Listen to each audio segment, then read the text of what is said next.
Hello, I'm Jeremiah Savage, creator of KINETIC TOYS. If you're not familiar with my previous work, you'll sort of be introduced to my growing obsession of turning non-musical objects or concepts, toys in this case, into playable instruments.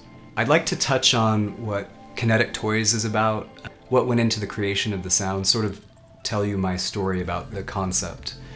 KINETIC TOYS was born out of this idea about what it's like to make sense of the world through the imaginative exploration of toys. With all of my sound projects, I like to create a world and immerse myself into it so I can better get across the concept.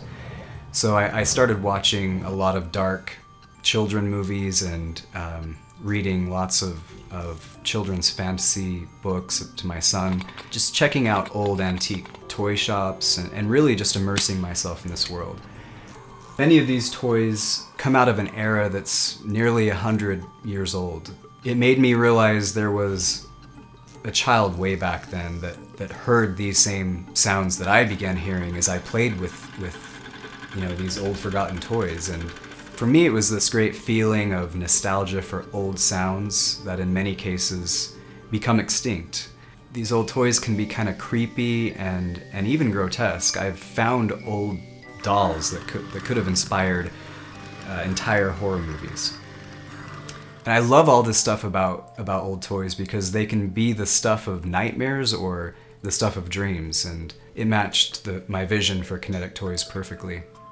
The first toy that I stumbled upon that really set KINETIC TOYS in motion was this old Jack-in-the-Box from I think the late 1930s.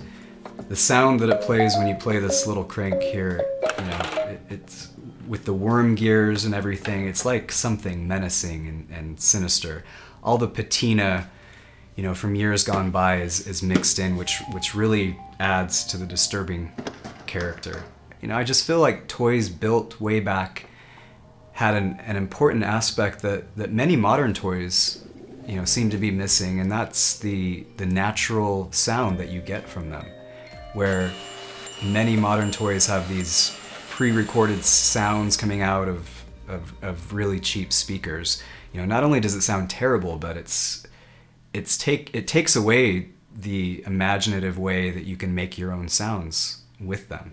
I find the best toys out there are the ones that you can get endless play value out of, and you can literally spend hours and hours with KINETIC TOYS without ever finding the bottom. How you use this instrument is sort of in the concept of KINETIC TOYS.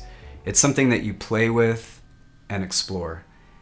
Despite KINETIC TOYS' unconventional interface and the unique way that the sounds were put together, you can easily figure out how to get consistent results, that allow you to quickly get to work creating your own musical worlds with it.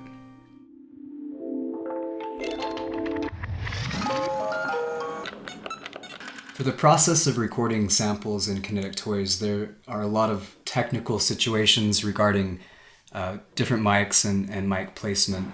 Unfortunately for me, there isn't one general setup that works.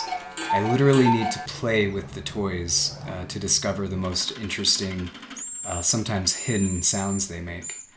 I experiment a lot with mic placement because each toy has different sweet spots. Each recording session is a process all into its own.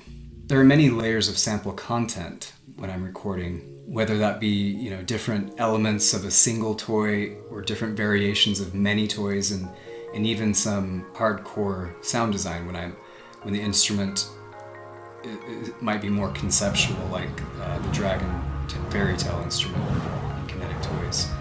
Whatever complexity the idea called for, I tried to put it together in a way that lent itself to the concept overall.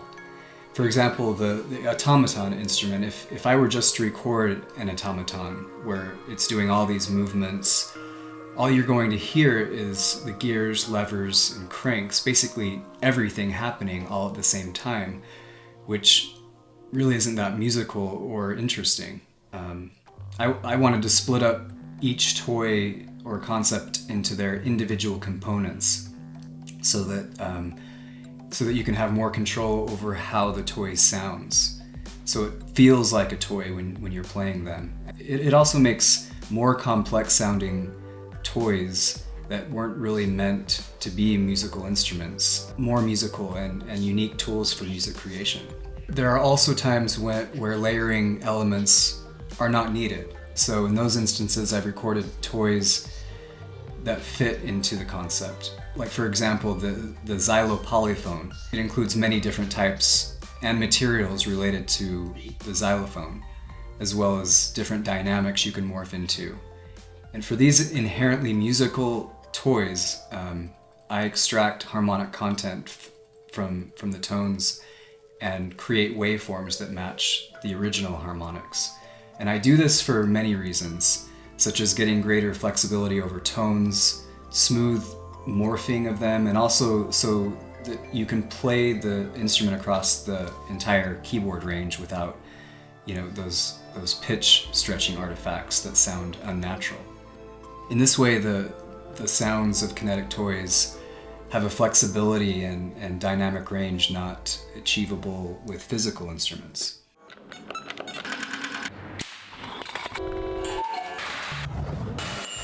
I love merging the sample world with the synthetic world. It's just a fascinating way to split the brain and create new and interesting sounds that border on the real and the imaginative.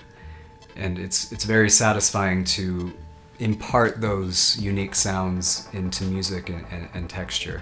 Each toy instrument is individually sort of handcrafted. When I'm merging wave units with sample content, I'm not just shoving like a pulse wave onto the sample material. It's more like surgically implanting specially designed waves so they feel like they are meant to be there in the first place. And to do that, I employ different processes depending on what each sample needs. A lot of time is spent getting the harmonic content to fit with the sample content. This is where the toys can either come to life in a natural way or sort of fall flat and sound unbelievable. So turning non-musical instruments into playable sounds requires sort of a respect and knowledge of harmonics that will work with the character of the samples, especially when there's none to begin with. With the chemistry set sound, I set out to convert a chemical compound's frequency data into sound data. And the result of that was really interesting and eerie. So giving the sounds something that imparts a realism to them, it's something I'm very much after when I'm designing unusual sounds. There are many ways you can approach kinetic toys. You can get anything from the sinister unknown to the beautiful familiar and sort of everything in between. The beauty of the interface is that you can make your sounds as complex or as simple as you like with just a couple of tweaks of the controls. And you can create different levels of complex soundscapes or simple musical tonalities. I hope this video was helpful and or interesting to you, so thanks for watching.